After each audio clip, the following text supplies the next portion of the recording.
Bonjour à tous et bienvenue sur l'essai de la KTM 790 Adventure. Ah, non, c'est une 390, pardon. J'en rajoute un peu, mais c'est vrai qu'esthétiquement, on est très proche de la 790 Adventure, le modèle vraiment haut de gamme de KTM. Et c'est chouette parce qu'on a vraiment une filiation avec cette petite machine qui est quand même une 390 qu'on connaît parce que il y a déjà les KTM 390 Duke. Donc ce roadster, il va servir de base en fait à cette machine. Alors ce qu'elles vont avoir en commun surtout, on le savait avec le châssis, c'est vrai, mais il a été un peu retravaillé quand même pour satisfaire une utilisation off-road. Donc ce qu'on va avoir donc de commun, c'est surtout le moteur, donc monocylindre de 373 cm3, 44 chevaux à 9000 tours, 37 Nm à 7000 tours. C'est la machine la plus performante de ce segment, je vous le dis tout de suite. Il n'y a pas qu'en moteur que ça va être la plus performante, parce que donc, cette nouveauté, elle intègre surtout des nouvelles suspensions, WP Apex à l'avant et à l'arrière, fourche de 43 mm, réglable en compression détente ici sur les fourreaux. Ça c'est très pratique avec les petites molettes KTM, genre les hélices là, c'est vraiment génial pour ajuster tout ça. À l'arrière c'est réglable en précharge et en détente, compression détente en fait ça agit sur les deux. Mais c'est surtout l'électronique qui va faire un grand bond en avant sur cette machine, avec notamment l'adoption d'une centrale inertielle qui va piloter l'ABS et le contrôle de traction.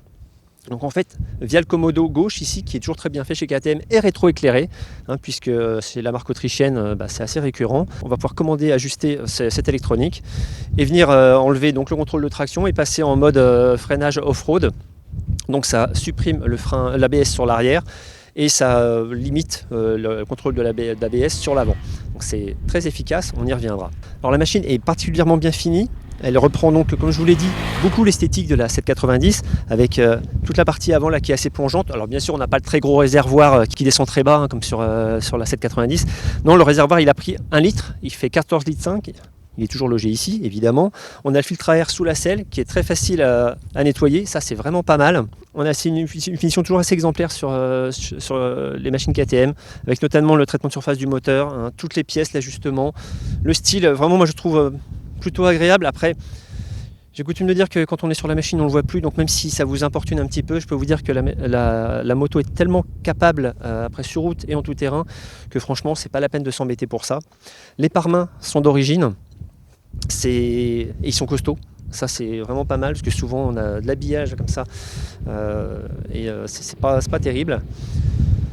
On a également en option un quick shifter. Alors ça c'est dommage de ne pas l'avoir mis de série parce que quand vous verrez le prix c'est vrai qu'on pourra se poser la question. Alors en termes d'ergonomie c'est également très très bien, comme toujours chez KTM c'est pensé pour les grands, c'est vrai, il faut le dire. Bon moi ça tombe bien, je suis pas trop petit. 1m84, la selle est à 855 mm du sol, et c'est haut, j'ai les pieds au sol, mais il faudrait quand même pas trop rajouter. Sur les trottoirs, tout ça, ça va très bien se passer. Par contre, en off-road, on va commencer à sentir la hauteur. Il faudra prendre ça quand même en considération. Très bon recul, effectivement disponible. On a beaucoup de place, on peut vraiment venir sur l'avant. Ça va plutôt satisfaire les évolutions off-road. La position pour le passager est également très très bonne. Alors moi je trouve ça très très bien. J'ai eu l'occasion de me mettre tout à l'heure comme ça sur l'arrière. C'est confortable en selle, plus confortable pour le pilote d'ailleurs. Vous avez des super poignées ici pour vous tenir.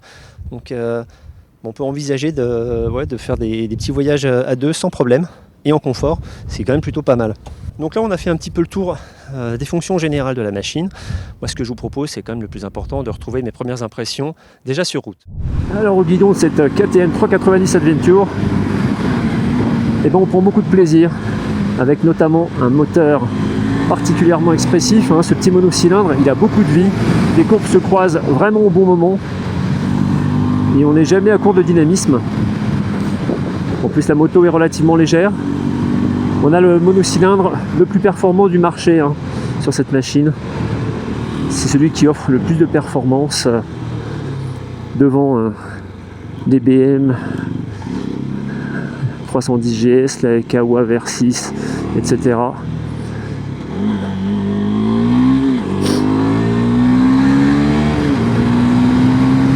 Voilà, hop.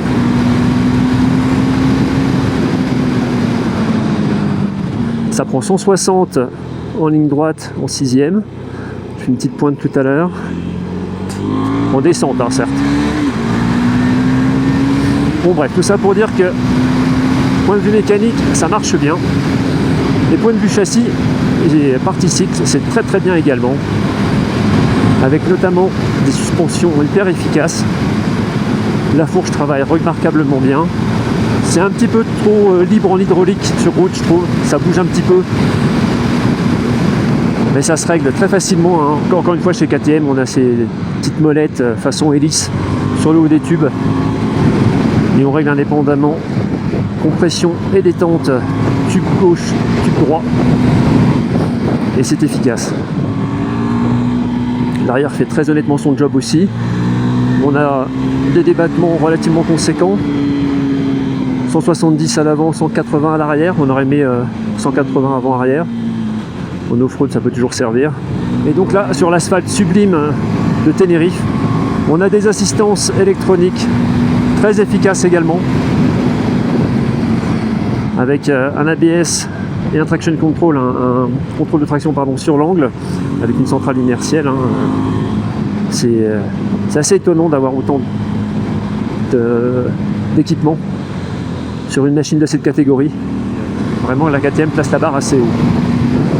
Et puis évidemment une moto très agile, avec un pneu arrière particulièrement étroit, en 130. Un poids contenu, 172 kg, donc forcément la moto elle s'emmène très très facilement. Prise en main immédiate, sans arrière-pensée. Et un freinage très performant. La machine ne plonge pas trop, hein, c'est très bien contrôlé, franchement la course c'est assez remarquable à ce niveau. On voit bien que le matos VP Apex est vraiment bien réglé. Non, on a vraiment de la qualité à tout niveau sur cette machine, même en finition. Hein. Avec un écran 5 pouces TFT qui reprend l'affichage qu'on connaît sur les machines sur des catégories supérieures chez KTM. Avec un très bon confort également, donc hein, comme les suspensions sont remarquables, forcément, on a aussi une selle qui est très agréable, très accueillante, avec beaucoup de recul pour le pilote, ça aussi c'est important. Elle est bien découpée, ça fait pas mal, il n'y a pas de point de pression particulier. Alors ce qui est très bien sur cette moto, c'est son agilité et sa facilité à passer d'un angle à l'autre évidemment. Non, on n'a quasiment pas d'inertie sur ces petits modèles, sur les changements d'angle. On a un bon grip des pneus et surtout de la route ici. Donc on peut vraiment y aller sans arrière-pensée. On a un très bon toucher de route. Vraiment le train avant est très neutre. Donc c'est tout le temps où on en est. J'imagine qu'avec une montre de pneus plus routière, ça va être assez génial. Alors forcément, quand on essaye une machine polyvalente chez KTM, un essai tout-terrain s'impose. Et je suis assez surpris des capacités de cette machine à passer dans des endroits même un petit peu techniques, même un petit peu cassants. Hein. Elle est équipée de jantes à bâton. On aurait tendance à faire un peu attention, mais KTM ne lésine pas sur le chemin emprunté et il y a quand même quelques bonnes pavasses. Et malgré tout, on passe très facilement avec une bonne dynamique moteur. C'est un petit monocylindre très volontaire, assez souple, hein, puisque on peut rester en seconde un peu dans le sinueux comme ça sur les pistes. C'est vraiment sympa. La première est assez longue évidemment. Mais le plus surprenant, c'est la qualité des suspensions. Alors on savait qu'a priori c'était bon, mais de là à réceptionner des sauts comme ça, hein, sur des petites bosses, j'ai essayé une paire de fois m'amuser un petit peu. Il n'y a pas de choc, mais la fourche ne talonne pas, l'amortisseur non plus. Il n'y a que sur des parties un petit peu plus cassantes où on va sentir que ça tape un peu à l'avant, mais même là je suis vraiment surpris. On a eu qu'un pneu crevé pour le moment, donc les TK ça donne une bonne efficacité également, ça traque pas mal. Je suis un peu moins confiant sur le train avant, quand ça se fait un peu mou. Petite moto vraiment très sympa, hein. J'attendais pas un truc aussi capable quand même. On est souvent habitué à de l'off-road un peu light au guidon de ces machines. Et là on peut vraiment aller assez loin avec. Le freinage est très bon. En plus on a un mode off-road qui désengage l'ABS à l'arrière et on laisse un petit peu sur l'avant. Donc il y a vraiment un bon contrôle et beaucoup de confiance en manœuvre, au guidon, enfin en tout terrain, c'est pas mal. Donc comme vous pouvez le voir, cette KTM, elle m'a vraiment bluffé dans sa polyvalence. C'est-à-dire qu'on peut vraiment passer de la route au tout-terrain avec une très grande aisance. C'est efficace, c'est plaisant surtout. Ça, il y a un côté vraiment attachant de cette machine, notamment avec son moteur, avec sa qualité de partie cycle. Ça, c'est évident. Sur rouge, je l'avais trouvé un petit peu trop libre, la suspension avant. J'ai refermé tout ça. Et c'est devenu beaucoup plus précis. Donc les réglages sont efficaces, hein, on le sent immédiatement. C'est une machine avec laquelle on peut rouler très vite, avec malgré ces pneus TKC 70 qui sont des enveloppes mixtes. On peut y aller, hein. On peut mettre de l'angle, c'est assez remarquable. Ici on a beaucoup de grippe, hein. On est sur l'île de Tenerife, donc on a vraiment du très bon bitume. Mais quand même, le grip de ces deux pneus m'a beaucoup impressionné. On peut vraiment emmener la machine de façon intuitive, hein. C'est rigide, ça suit parfaitement le regard. Je pense qu'avec des pneus plus routiers, ce serait largement plus efficace encore. Et puis bien sûr, il y a l'off-road. Et cette machine, comme je vous l'ai dit, c'est évident de passer de la route à l'off-road avec elle. C'est naturel chez elle. On sent tout de suite vraiment la génétique KTM, hein. C'est des machines qui sont capables de faire les deux sans aucun souci. Et donc on se retrouve avec cette machine, alors certes avec un guidon un peu trop bas, hein. Il faudra certainement piocher dans le catalogue de Power Parts de KTM pour avoir un guidon un peu plus haut. Parce que là, on est quand même un petit peu gêné par ce guidon un peu bas quand on est grand. Mes collègues un peu plus petits trouvaient que ça allait pas mal. C'est vrai que tous ceux qui avaient une taille supérieure à 1m80, 85 auraient bien aimé avoir un appui un petit peu plus relevé. Donc voilà. Et puis donc, ce qui m'a vraiment bluffé en tout terrain, c'est la capacité de la 390 Adventure à absorber le terrain comme elle le fait. Vous prenez des bosses pour tomber, mais tout en souplesse. C'est assez impressionnant. On ne s'attend pas à une telle capacité sur une machine de ce type, hein, sur une petite cylindrée. C'est vraiment assez bluffant. Le moteur est disponible très correctement, hein. Ça reste un monocylindre de 373 cm3. Donc bon, c'est pas non plus un foudre de guerre, hein. On n'a pas une machine débordante de chevaux, mais néanmoins on se fait extrêmement plaisir à son guidon, surtout quand ça commence à tournicoter. Ça va claquer juste quand le terrain devient très cassant. Là c'est vrai qu'on vient un petit peu aux limites de la moto certainement, mais enfin il y a vraiment de quoi faire, hein.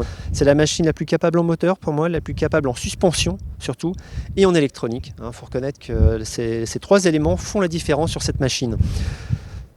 On aurait bien aimé que le quick shifter ne soit pas en option, parce que cette machine coûte 6 699 €. C'est également aussi la plus chère du segment. Il n'y a pas photo, hein, c'est normal, avec tout ça, le prix augmente. Néanmoins, on aimerait bien ne pas avoir à piocher trop dans les accessoires à ce prix-là, et que ce quick shifter, qui est quand même assez remarquable dans son fonctionnement, la plupart du temps. J'ai eu quelques soucis sur ma moto, mais bon, les autres apparemment n'avaient pas de problème. Donc upshift, downshift, très facile. Donc comme vous l'aurez compris, c'est une machine qui m'a bluffé. Donc en dépit d'un tarif assez élevé, je suis quand même assez agréablement surpris par cette machine. Je ne m'attendais pas à telle capacité, à une telle polyvalence. Là, c'est vraiment, ce mot prend tout son sens à son guidon. Et avec donc des arguments majeurs, notamment les suspensions, moi, que je trouve vraiment remarquables. On vous en dit plus et bien davantage sur l'essai online sur le repère des motards.com. N'oubliez pas de vous abonner à la chaîne YouTube. Et moi, je vous retrouve très bientôt pour un nouvel essai. Merci.